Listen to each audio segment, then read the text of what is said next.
I remember when Sarah and I got married. It was a sunny day in June, surrounded by friends and family, and everything felt perfect.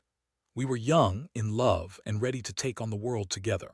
Sarah was the kind of woman who could light up a room with her smile, and I often felt like the luckiest man alive. We had built a life together over the years, a cozy house in a great neighborhood, and a group of friends who felt like family. But as time passed, I started noticing little things that began to gnaw at me.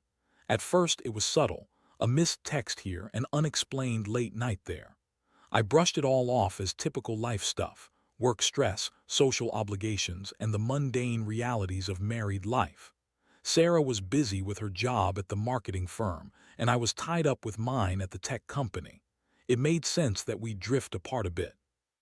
But there was something about the way she was acting lately that didn't sit right with me. She seemed distant. Her usual warmth had been replaced by a coldness I couldn't quite put my finger on. Then came the night that changed everything. I had planned a surprise dinner for us to rekindle that spark, but Sarah had other plans. She told me she was going out with some friends for a girls' night. I didn't think much of it at the time. I knew how much she loved her friends and I wanted her to have a good time. But as the hours passed and she didn't come home, my gut started to twist. I tried calling her, but she didn't answer. I felt that familiar nagging doubt creeping in. When she finally did come home, the smell of cheap cologne wafted behind her. It hit me like a punch to the gut. I tried to act calm, but inside I was spiraling. I needed answers, and I needed them fast. The next few days were a blur of anxiety. I started obsessing over every little detail, every change in her routine.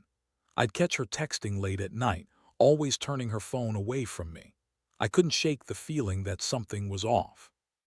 It wasn't until I accidentally stumbled upon her email that my worst fears were confirmed. I had been looking for something on her computer when I noticed she had left her inbox open. There it was, a string of messages between her and Mark, my friend, a guy I trusted implicitly. The messages were flirty at first, but it quickly escalated to something much worse. The intimate language they used made my stomach churn. They were planning to meet up, and it was clear this was more than just a friendship. My mind raced, filled with disbelief and anger. I confronted her that night, my emotions bubbling over like a shaken soda can. I could see the panic in her eyes, and for a moment I thought she might come clean. But instead, she spun a web of lies, claiming I was overreacting, that I was imagining things. She had an excuse for everything. Mark is just a friend. You know how he is. But I wasn't buying it. I told her I had seen the emails, and her face went pale. The truth hung thick in the air between us, but instead of confessing, she dug her heels in deeper. I felt my heart shatter into a million pieces. It was like standing on the edge of a cliff, teetering between rage and sadness. I had trusted her, and now it felt like I was losing everything. I didn't know how to process the whirlwind of emotions. I was angry, hurt, and confused all at once. How could someone I loved so deeply betray me? As the hours turned into days, I found myself in a haze, replaying everything in my mind. I thought about all the moments we had shared, the laughter, the dreams, the conversations that felt so real. I could barely breathe under the weight of it all. I felt lost, like I didn't know who Sarah was anymore. But I knew I had to make a decision. I needed to confront the reality of our situation, no matter how painful it was. I didn't want to be a passive victim in my own life. I needed to regain control. The question was, what would that look like? Would I fight for our marriage, or would I choose to walk away? It all felt so surreal, like I was watching my life unfold in a movie, not quite able to believe it was happening to me. I took a deep breath, trying to gather my thoughts. It was time to figure out how to move forward. The days after that confrontation were some of the toughest in my life. I couldn't escape the feeling of betrayal that clung to me like a shadow. I went through the motions of my daily routine, but inside I was a storm of conflicting emotions.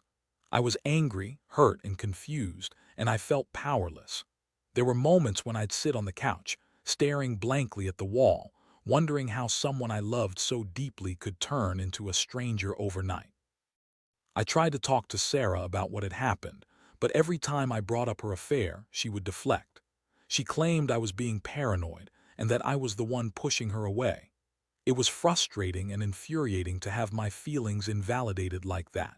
I wanted to scream, to make her understand the depth of my pain, but I also wanted to maintain some semblance of control over my emotions. I refused to let her see how deeply she had hurt me. One evening, I decided I needed to take a step back from the situation. I went to grab a drink with a few close friends. It felt good to be around them, to laugh and talk about anything but my crumbling marriage. But the moment I returned home, the weight of reality crashed down on me again. I could smell the remnants of Sarah's perfume lingering in the air. Her scent was a constant reminder of what I had lost. It was during one of those sleepless nights that an idea began to form in my mind. What if I could expose her and Mark for the lies they were living? It was a dark thought, but it sparked a fire inside me. If they thought they could get away with betraying not just me but their families too, then they were sorely mistaken. It wasn't just about revenge. It was about ensuring that they faced the consequences of their actions. I wanted to make sure they both lost everything they had built on the back of their deceit. I reached out to a couple of mutual friends, ones I knew I could trust. I shared my suspicions about the affair without revealing too much detail. They were shocked, and once they understood the full story, they were more than willing to help me. They agreed to keep an eye on Sarah and Mark, and I started to gather evidence. I wanted to be thorough because I knew that if I was going to go through with this plan, I had to be careful. Day by day, I pieced together the puzzle. I found out that they were meeting at all sorts of places, restaurants, parks, even the gym. I felt a mixture of satisfaction and disgust as I noted down the locations and times. Each new piece of information fueled my resolve. I was going to make sure that their affair was exposed, and I would be the one holding the cards. I started to document everything: photos, text messages, and even a few recorded conversations. I couldn't believe how much I was uncovering, and with every new detail I could feel my power returning. It was intoxicating. The anger that had consumed me began to morph into a calculated coolness. I wasn't just a hurt husband anymore. I was a man on a mission. After a week of gathering evidence, I felt ready to set my plan in motion. I wanted to catch them in the act, to show Sarah the reality of what she was doing and how it would affect others. I planned a day when I knew they would be together, an afternoon when both of their spouses would be busy with work. I devised a strategy to confront them publicly, ensuring that they would feel the weight of their betrayal not just from me, but from the people they had deceived. On the chosen day, my heart raced with anticipation. I felt alive, like I was finally taking control of my life again. I drove to the cafe where I had confirmed they would meet, a place that had once been a favorite of ours before her affair. I parked a few blocks away, my palms sweaty with a mix of excitement and anxiety. It was now or never. As I approached the cafe, I spotted them through the large windows. They were seated at a cozy table in the corner, laughing and leaning in close. The sight made my blood boil, but I forced myself to stay calm. I pulled out my phone, ready to document the moment. I snapped a few photos, ensuring I had evidence of their rendezvous. Watching them together was like a dagger to my heart. But I reminded myself that this was part of the plan. I took a deep breath and pushed the door open, my heart thumping wildly in my chest. Time to show them both the consequences of their actions. I stepped inside, striding toward their table with purpose. I could feel their eyes widen in shock as they registered my presence. Sarah opened her mouth to speak, but I raised a hand to silence her. I wasn't here for excuses, I was here for the truth. Surprise, I said, my voice dripping with sarcasm. Looks like I found you too. The air thickened with tension, and I could see the panic flicker in Sarah's eyes. It was time to bring their world crashing down around them. The moment I said those words, the cafe felt like it had frozen in time. Sarah's eyes widened, and Mark's face turned a shade of pale that I had never seen before. For a brief second, it felt as though the entire world had stopped spinning, leaving just the three of us in a suspended reality filled with unspoken truths and impending chaos. "What the hell are you doing here?" Mark stammered, his bravado quickly evaporating. He shifted uncomfortably in his chair, clearly caught off guard. "I could ask you the same thing," I shot back, letting the indignation spill over. But it's pretty clear, isn't it? You're here to betray your wife, and I'm here to make sure you both face what you've done. I could see Sarah processing what was happening. Her initial shock morphed into a defensive demeanor. "This isn't what it looks like, Jason," she said, her voice shaking but her eyes darting between me and Mark. "You're overreacting. Overreacting." The incredulity of her statement pierced through the tension. I couldn't believe she was still trying to spin this as something it was. Overreacting. I echoed, incredulity lacing my tone. "I have pictures, texts, and all the evidence I need, Sarah. You can't talk your way out of this one." Mark shifted in his seat, looking increasingly uncomfortable. The facade of confidence he had held moments ago was crumbling, but Sarah wasn't backing down. "You're just trying to ruin everything," she retorted, a hint of desperation creeping into her voice. "This is a mistake." "Is it?" I asked, leaning closer. To her, my voice low and steady. "A mistake is forgetting to lock the front door. This is a choice. You made a choice to betray me with my friend." As I spoke, I could see the realization wash over her face. She knew I wasn't going to back down. This was it, the moment of reckoning. I felt a rush of power surge through me, but it was tempered by the pain of seeing her sitting there, a woman I once loved, now engulfed in a web of lies. Mark finally spoke up, trying to salvage what he could. "Look, man, this isn't what you think. We were just talking." I interrupted, my voice rising. "Do you really think that I'd believe that? You, of all people, should know better than to play dumb. You knew I trusted you and you went behind my back. How could you do that?" For a moment, Mark looked genuinely remorseful. I messed up. I'm sorry, Jason. It just happened. We didn't mean for it to go this far." "Didn't mean for it to go this far," I echoed incredulously. "You both are adults. You knew exactly what you were doing." The cafe was filled with curious glances from other patrons, but I didn't care. I was done being passive. I was done allowing them to manipulate the narrative. This wasn't just about me anymore. It was about bringing this betrayal into the light. "Let's get out of here," I said, gesturing toward the exit. "We need to talk about this away from prying eyes." The three of us stepped outside, and the fresh air hit me like a tidal wave, clearing my head just enough to remind me of the reality of what we were about to face. I was still shaking with anger, but I forced myself to breathe deeply. This confrontation was necessary, but I wanted to maintain my composure. "What do you want from us?" Sarah asked, her voice a mix of defiance and fear. "I want the truth," I replied, looking at both of them. "I want accountability. You both need to face the consequences of your actions." As we stood on the sidewalk, I laid out everything I knew. "I know about your late-night meetings, the secrets you've kept, and how you've let this mess spiral out of control. You can't hide from it anymore." Mark, looking increasingly cornered, finally admitted, "We didn't want to hurt anyone, it just happened. I never wanted it to get to this point, Jason." His words felt like empty platitudes, and I wasn't buying any of it. "This isn't about wanting or not wanting. It's about the choices you made. You acted on your selfish desires, and now we're all paying the price." I could see Sarah's anger bubbling beneath the surface, but I was done being the calm one. "You've already hurt me," I continued, "and I refuse to let you both walk away from this without facing the fallout. I'm going to tell your wives, Mark. I'm going to make sure they know the truth. You deserve to lose everything you've built on betrayal."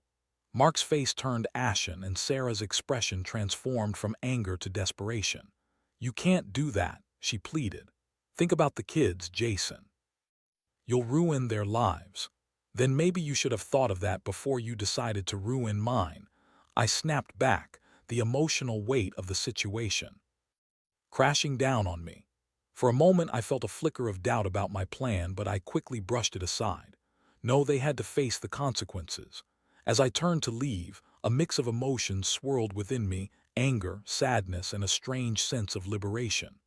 I had finally taken a stand, and no matter what happened next, there was no turning back. I could feel the tension in the air, a palpable shift as the reality of their actions settled in. I walked away from them, knowing that I had ignited a chain reaction that would affect all our lives. The fallout was inevitable, but it was time for Sarah and Mark to understand the true weight of their choices. The next few days dragged on like an eternity. I had set the wheels in motion, and I knew there was no going back. I had notified Mark's wife, Lisa, and Sarah's best friend, who I trusted to help handle the fallout. The anxiety of waiting for their reactions was unbearable. I felt like a ticking time bomb, and I couldn't shake the feeling of dread that settled over me like a heavy blanket. I received a call from Lisa a day after I had confronted Mark and Sarah. Her voice was shaky, filled with disbelief and anger. "I can't believe this is happening," she said. "How could he do this to me, to our family?" I could hear the betrayal in her tone, and it twisted the knife deeper in my own heart. I had warned her out of love for my own family, but knowing I had contributed to her pain was a heavy burden to bear. "I'm so sorry, Lisa.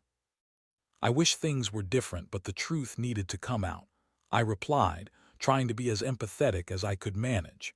"You deserve to know what he's been up to." I offered her my support, but I couldn't help but feel the weight of guilt pressing down on me. I didn't want to hurt anyone, but consequences were a necessary part of the betrayal equation. As the days passed, I saw Lisa's emotional state deteriorate. She was devastated. She had always been the one to hold our friend group together, the glue that bonded us. Watching her unravel felt surreal. She was the last person I wanted to see in pain because of Mark's actions. Meanwhile, I avoided Sarah as much as possible. Every time I thought about facing her, a mix of anger and heartbreak would crash over me again. I felt like I was in a nightmare I couldn't wake up from. I kept replaying our confrontation in my mind, trying to dissect every word, every emotion. Did I handle it the right way? Was there a better approach? As tensions rose within our friend group, I received an unexpected call from Sarah. "Can we talk?" she asked, her voice sounding more fragile than ever. I hesitated, but part of me was curious. I wanted to know what she had to say for herself, how she would try to manipulate the narrative this time. "Fine," I replied, my voice icy, "but I'm not interested in excuses." We agreed to meet at a local park, a place that had been a favorite spot for us during the early years of our relationship. When I arrived, I found her sitting on a bench, her eyes red-rimmed and puffy from crying. Seeing her like this made my heart ache, but I quickly reminded myself of the betrayal, the pain she had caused. "I've been a total idiot, Jason," she started, her voice trembling. "I know I messed up and hurt you, and I regret it every single day. I just got caught up in something I didn't know how to control." "Caught up," I echoed, incredulous. "Catching feelings is one thing, acting on them is another. How can you say you didn't know how to control it? You made a choice, Sarah, it's that simple." She looked down, unable to meet my gaze. "I know, I was so lonely. Things between us changed, and I didn't know how to fix it. I thought maybe this would fill the void. By sleeping with my friend." I shot back, unable to hold back the anger. "You thought lying and cheating would fix our marriage. That's not how this works. It's the complete opposite."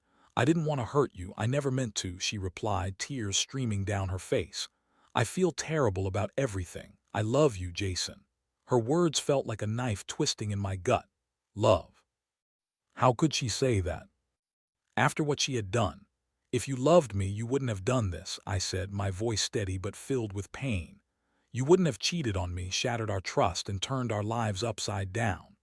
The silence that followed felt heavy, filled with the weight of unspoken truths. I could see Sarah was genuinely remorseful, but I wasn't sure if it was enough. Did I want to believe her? Could I ever trust her again? Part of me wanted to walk away, to leave her in her pile of regret, but another part was desperate for closure. "I want to fix this," she said, her voice barely above a whisper. "I'll do anything. I know I need to earn your trust back, but please don't give up on us." "Fix this?" I asked, incredulously. "You think it's that simple? Trust isn't something you can just rebuild overnight. It takes time, honesty, and sincerity, all of which you've taken from us." "I'm willing to work on it," she pleaded. "I'll go to therapy, anything you want. I can prove to you that I'm serious about making this right." I felt the conflicting emotions swirling within me. Part of me wanted to grab her, pull her into my arms, and pretend like everything was okay. But the other part of me, the part that had been hurt so deeply, warned against it. "I don't know if I can ever trust you again, Sarah. I don't know if I can forgive you." The conversation continued, weaving in and out of hope and despair. Each word felt heavy, laden with the understanding that our relationship had been irrevocably altered.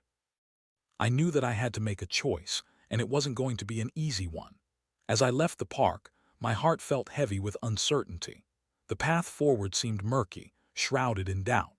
I was faced with the decision of whether to fight for our marriage or walk away for good. All I knew was that nothing would ever be the same again, and I had a long road ahead to figure out where to go from here. The following days were filled with sleepless nights and constant deliberation.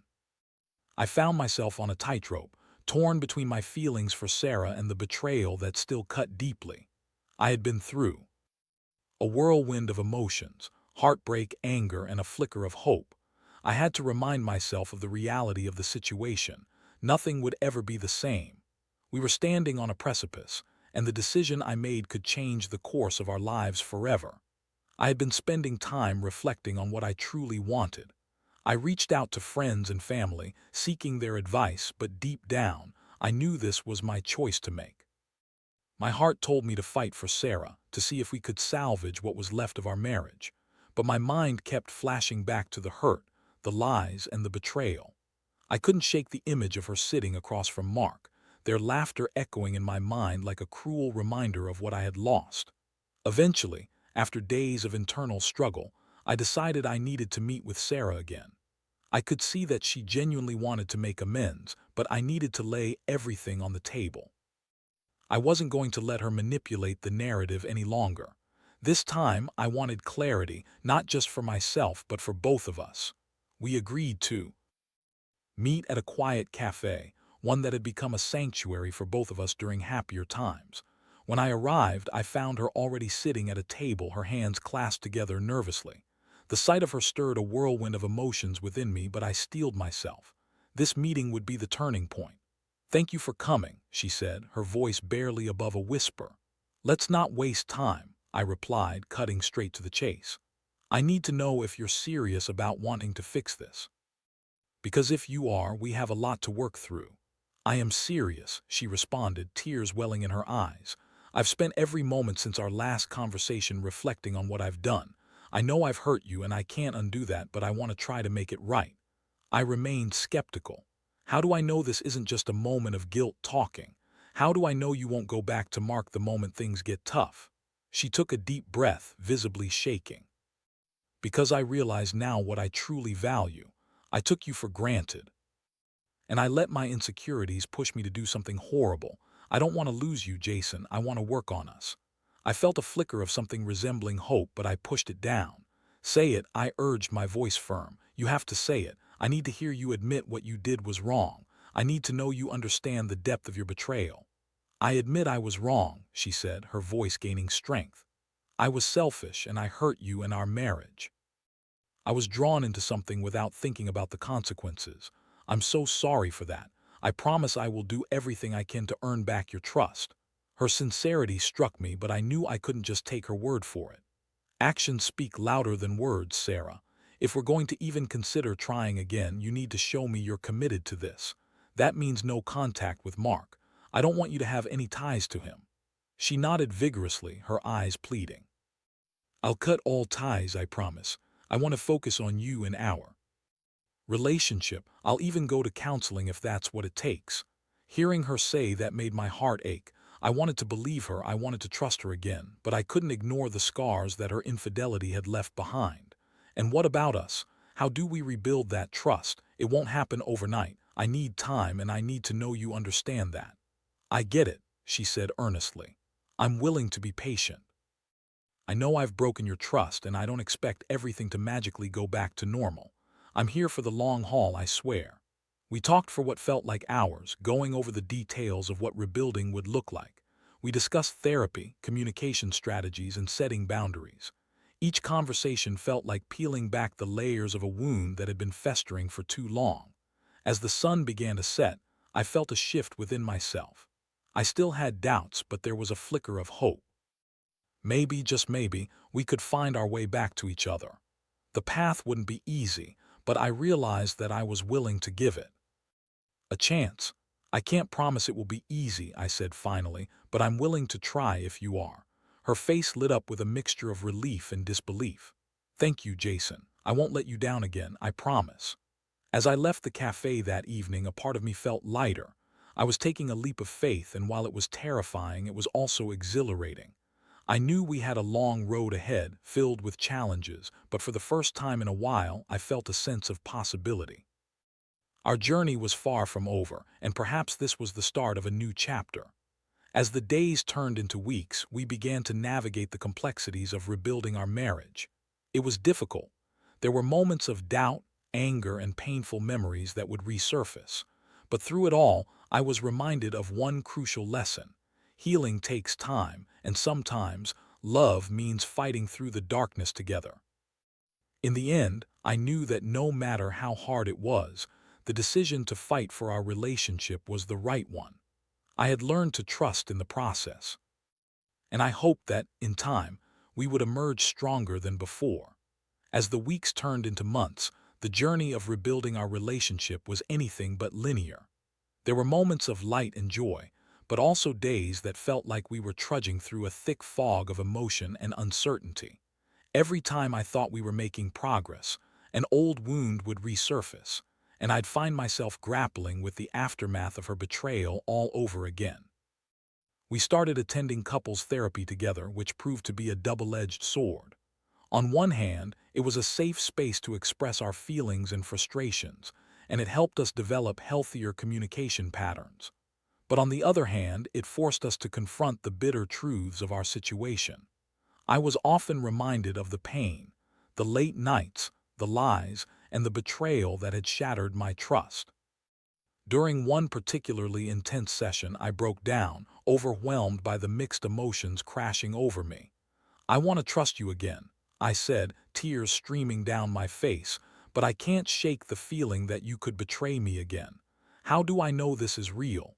Sarah reached across the table, her eyes filled with genuine sorrow. "I can't take away the pain I caused you, but I promise I'm committed to doing the work. I don't want to lose you again. I want to rebuild what we had, brick by brick." It was a hard pill to swallow, acknowledging that our relationship was now a patchwork of what once was and what it could be. But as we continued to navigate our therapy sessions and practice open communication at home, I began to see glimmers of the woman I fell in love with. The vulnerability she showed in those moments reminded me of the warmth and kindness that had initially drawn me to her. We also made a conscious effort to spend quality time together, revisiting places that were significant to our relationship. We returned to the cafe where we had first met, shared laughter over coffee, and even took weekend trips to the beach where we had once strolled hand in hand, carefree. Each moment felt like a stepping stone on our path to healing, a chance to rediscover the love that had been overshadowed by betrayal. However, it wasn't without its challenges.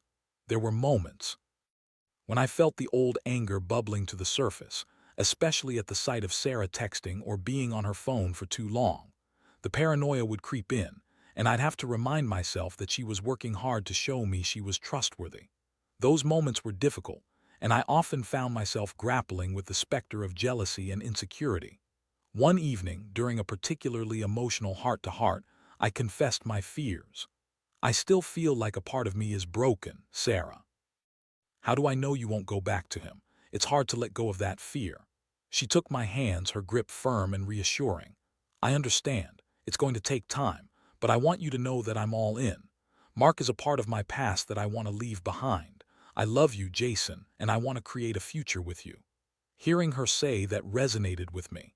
I realized that the only way to truly move forward was to be open with my feelings and allow her to reassure me when I needed it. It was a process, but as we both committed to understanding each other better, I started to let go of the ghosts of the past bit by bit. As the seasons changed, so did our relationship. Little by little, I began to trust again, not by forgetting what had happened, but by accepting it as part of our journey. I learned that love isn't just about the good times. It's also about weathering the storms together. Months later, on the anniversary of our wedding, I planned a surprise for Sarah. I took her back to the park where we had first met after the affair had been exposed. I wanted to recreate that moment of connection and show her how far we had come. I set up a small picnic with her favorite snacks and brought along a bottle of wine.